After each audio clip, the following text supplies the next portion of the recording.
Қазіргі таңда Қазақстан Республикасы Ішкі істер министрінің 2022 жылы 20 қазаннан 19 қараша аралығында браконьер профилактикалық іс-шарасы өтуде.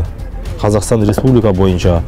Осыған байланысты қазіргі таңда Отырар аудандық полицияның рейдтік іс-шара жүргізілуде. Балық аулауға қазіргі таңда қатаң тыйым салынған.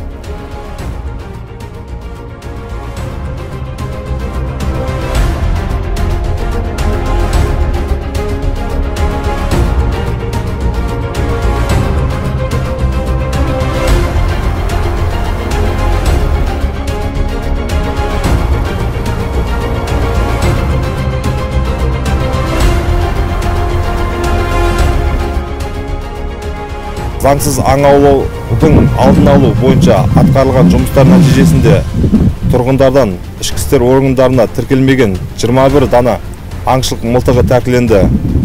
Аң аулау ережесін бұзған 101 құқық бұзушы анықталып, оның ішінде 48-іне айыппұл салынды.